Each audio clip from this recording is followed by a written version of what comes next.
Chaque instant que tu perds être malheureuse ne te sera jamais rendu. Tu sais où commence ta vie, mais pas quand elle s'arrête. Une seconde vécue est un cadeau que nous ne devons pas gâcher. Le bonheur se vit maintenant. Si tu penses qu'être ici est une obligation, tu vas vivre des moments difficiles ces prochaines heures, car la montagne est un miroir géant. Elle est le reflet de ton âme.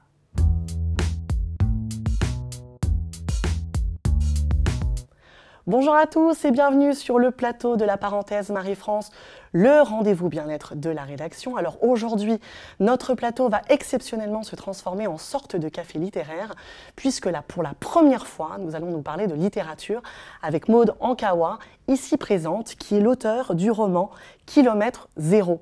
Bonjour Maude. Bonjour. Alors nous avons décidé de vous parler de ce livre aujourd'hui parce que Kilomètre Zéro, c'est un peu l'histoire d'un voyage, d'une introspection intérieure et un peu du sens de la vie. Donc ce sont forcément des valeurs, nous, qui nous touchent beaucoup chez Marie-France et c'est pour ça qu'on avait absolument envie d'en discuter avec vous. Merci infiniment. Donc écoutez, merci de nous avoir retrouvés aujourd'hui sur ce plateau. Est-ce que dans un premier temps, vous pouvez un petit peu nous pitcher l'histoire de ce Kilomètre Zéro ? Alors, Kilomètre Zéro, c'est l'histoire d'une femme, Maëlle, dont sa meilleure amie lui demande un service, demande d'aller faire un aller-retour dans l'Himalaya pour lui ramener quelque chose qui pourrait peut-être lui sauver la vie. Alors, l'Himalaya, elle sait absolument, le Népal, elle ne sait absolument pas où c'est, mais elle le fait un peu à contre-cœur et la voilà embarquée là-bas. Et puis finalement, rien ne va se passer vraiment comme prévu. Et elle va cheminer à travers les montagnes pour aller chercher ce que cette amie lui a demandé. Alors, je ne vais pas vous dévoiler l'histoire, bien sûr, mais c'est l'histoire de cette femme qui travaille beaucoup trop et qui a perdu un peu le sens de ce qu'elle est vraiment. Et c'est vrai qu'on a tous tendance à être avec des rôles. On est la mère de, la fille de, la salariée de, ou le père, bien sûr, le salarié, le dirigeant, peu importe. Et on ne sait plus vraiment qui on est. Donc l'idée de ce livre, c'est d'aller se reconnecter avec soi pour dépasser nos peurs et vivre la vie qui nous inspire. C'est un peu le pari. D'accord. Et Kilomètre Zéro, qu'est-ce que ça veut dire? Qu'est-ce que c'est? Alors Kilomètre Zéro, c'est le moment où tout commence et tout finit au même instant. C'est l'instant présent. D'accord. Kilomètre Zéro, c'est... Donc ça n'a rien à voir avec la case départ, c'est vraiment l'instant présent, l'instant T. Ouais, c'est exactement ça. C'est l'instant T, c'est de se rendre compte que notre vie, c'est une addition de chaque seconde. Et donc ça commence et ça se termine au même instant. Pour vivre ce bonheur, cet état de bonheur, c'est de connecter avec cet instant présent. D'accord. Et pourquoi est-ce que vous avez écrit ce livre, Maude, alors? Vous vous êtes perdu, vous vous êtes déconnecté de vous-même? Oui, alors complètement. Je viens du monde de l'entreprise et puis j'ai fait une sorte de burn-out ou pas loin, mais lié à la passion et non pas au stress. Ouais. Et je me suis complètement perdue et je savais vivre avec des coups d'avance, mais pas du tout à l'instant présent. Et donc j'ai décidé de faire ce voyage dans l'Himalaya, donc c'est réellement inspiré de mon histoire, même si ça reste un roman. Et j'avais envie de partager les clés de 25 ans de recherche, 25 ans de rencontres avec des peuples différents, pas uniquement dans l'Himalaya, mais des peuples différents, et puis de proposer des clés à des gens qui m'étaient chers. Donc le pari au début, c'était vraiment de le partager qu'avec des amis. Et puis ça a pris une ampleur qui me dépasse un peu, je dois dire, aujourd'hui. Bah oui, racontez-nous un petit peu comment ça s'est passé. Ben voilà, parce qu'on en parlait en coulisses, mais finalement... Je pense que ce sera intéressant pour vous de savoir un petit peu ce qui s'est réellement passé pour moi, parce que c'est assez extraordinaire. Oui, bah le sujet de départ, c'était de partager des clés qui m'étaient chères avec des gens qui m'étaient proches. Donc je voulais écrire simplement un livre et puis aller chez Copytop, les photocopieurs. Et puis finalement, quitte à faire un cadeau, je me suis dit autant aller chez un imprimeur. Et il m'a aidé à le mettre en page et j'ai offert une centaine de copies à des relations. Je vais dire des amis, mais je n'ai pas 100 amis, mais des relations. Et ces 100 sont devenus 500, puis 1000, puis 5000. Ils ont eu envie de le porter, ce qui m'a complètement dépassée. Et là, les éditeurs ont commencé à s'intéresser très près à ce qui se passait. Et j'ai rencontré Erol, voilà, une équipe extraordinaire qui a porté au-delà de mes espérances le livre aujourd'hui. Et puis, il sort en poche là, dans quelques jours, donc c'est chouette. C'est vrai que c'est assez incroyable, hein, cette histoire. C'est une histoire incroyable. Comme l'histoire que vous racontez finalement dans votre livre. Et je crois que c'est justement la pratique finalement des clés qui sont dans le livre, ouais. que voilà, il ne faut pas s'arrêter à ce que disent les autres, les peurs des autres, ça ne marchera jamais, et puis un livre, un éditeur t'en rencontrera jamais, et puis de toute façon c'est tous des escrocs, etc. Donc il y a toutes ces peurs qui vont avec, et puis finalement quand on est aligné avec ce qu'on fait, ce qui a du sens pour nous, c'est au-delà de nous, et c'est exactement l'histoire de ce livre, et les clés que je raconte dans ce livre, les clés essentielles pour, voilà, encore une fois, se reconnecter à soi, à ce qui a du sens pour nous, et vivre, dépasser nos peurs et vivre la vie qui nous inspire. Alors pourquoi justement vous avez eu envie d'écrire ce livre? Vous aviez envie de partager absolument cette expérience que vous avez vécue? Oui, parce que je me rends compte que On voit toujours le côté un peu émergé de l'iceberg. On nous explique, enfin, on voit la réussite, etc. Mais on ne voit pas tout ce qu'il y a derrière, les chutes, les erreurs qu'il faut faire, parce qu'il n'y a pas de réussite sans accepter de tomber. Tomber 1000 fois. Et réussir, c'est, quelle que soit notre définition d'ailleurs de la réussite, c'est se relever une fois de plus que d'être tombé. Et j'avais envie de partager ces clés parce que beaucoup de gens n'osent pas faire des choses, parce que justement c'est peur, parce que justement c'est entraves, parce que les peurs des autres aussi. Sortir de sa zone de confort aussi. Exactement, ça fait beaucoup peur. question dans ce livre. Exactement.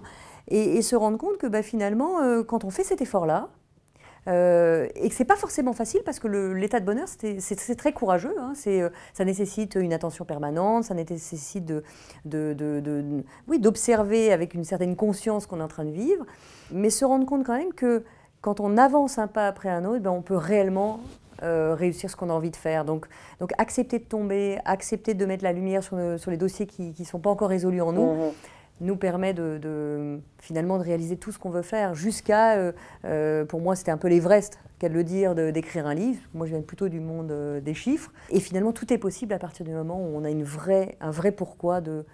Pour moi le pourquoi fort, c'était si une phrase, un mot fait du bien à une personne sur Terre, alors j'ai raison de me lever tous les matins à 4h du matin et procrastiner devant ma page blanche et de tomber, de ne pas réussir et de mettre 2 ans à l'écrire.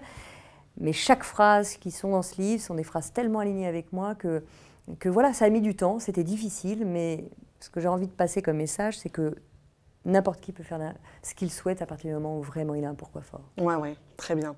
Alors justement, qui vous a inspiré le personnage de Maëlle? Est-ce que c'est vous, Maude? Alors, parce qu'elle est directrice financière dans une start-up. Vous aussi, c'est ce que vous disiez à l'instant. Les chiffres, ça vous connaît, parce que vous aussi, vous êtes dans la finance, hein, c'est bien ça? Tout à fait. Alors le personnage, oui.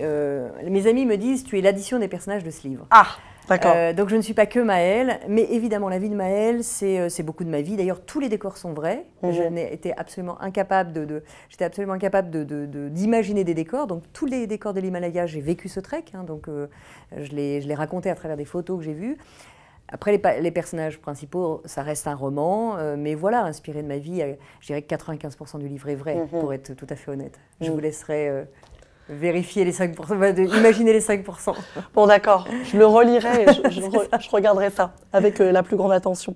Alors, il y a pas mal de sujets très forts, hein, évidemment, dans ce livre. Il y a l'amour, évidemment, mais il y a aussi cette notion dont on parlait il y a quelques minutes, cette notion de peur, beaucoup des autres, cette peur de ne pas réussir. Qu'est-ce que vous pouvez nous dire là-dessus? En fait, effectivement, il y a vraiment 2 portes dans tout ce qu'on fait. Moi, j'associe ça à 2 portes. Cette porte qu'on pourrait qualifier d'amour, mais d'amour avec un grand A. À partir du moment où on fait les choses de cette zone-là, le filtre de l'amour nous permet d'être aligné avec ce qu'on fait, d'avoir une action, une parole juste. En contrepartie, la deuxième porte, pardon, c'est la porte qu'on pourrait qualifier de peur, mais pas peur comme une émotion. L'émotion de la peur est tout à fait naturelle et humaine, et heureusement, parce que sinon on ne pourrait pas survivre si on n'avait pas peur. C'est plutôt une peur, filtre de la peur, filtre de l'ego en fait, qui a tendance à nous tronquer un peu la réalité. Et on peut agir d'une porte à l'autre, et d'une seconde à l'autre, c'est-à-dire qu'à partir du moment où on se lance dans une réaction, on peut simplement mettre de la lumière et se dire, attends, est-ce que c'est juste ce que je suis en train de faire? Est-ce que je suis en attaque ou en défense, avec une réalité tronquée par mon ego? Ou alors est-ce que je peux revenir dans cette porte de l'amour et voir les choses différemment, essayer de comprendre l'autre, essayer de comprendre pourquoi il me dit ça, et c'est ces 2 portes. Et quoi qu'on fasse, quelles que soient nos actions ou nos pensées, on se rend compte que c'est lié à une de ces 2 portes. Soit on agit de la racine de l'amour, soit on agit de la racine de la peur. Il n'y a pas d'autres possibilités. D'accord. Je n'ai pas trouvé d'autres. Et justement, dans le quotidien, un petit conseil pratique, la Maude.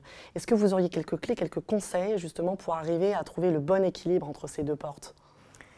Je crois que le plus on met de conscience déjà. Le vrai sujet, c'est de mettre de la conscience, c'est-à-dire s'arrêter, de faire un arrêt sur image le plus souvent possible dans la journée même. Prendre de la distance, c'est ça que vous voulez dire? Alors prendre de la distance, c'est toujours un peu difficile parce que quand il nous arrive quelque chose de lourd pour nous, même si ça paraît bénin à côté, quand on vous dit « oui, mais lâche prise, prendre la distance », là, on s'en prend plein la figure, donc c'est très difficile de prendre la distance. Mais pour autant, quand je dis mettre de la conscience, c'est simplement s'arrêter une seconde et dire « oh là, où je suis là ?» Est-ce que j'exagère pas le problème? Est-ce que c'est pas démesuré? Est-ce que réellement ça aurait de l'importance dans 5 minutes, dans 10 minutes, dans 6 mois, dans 1 an?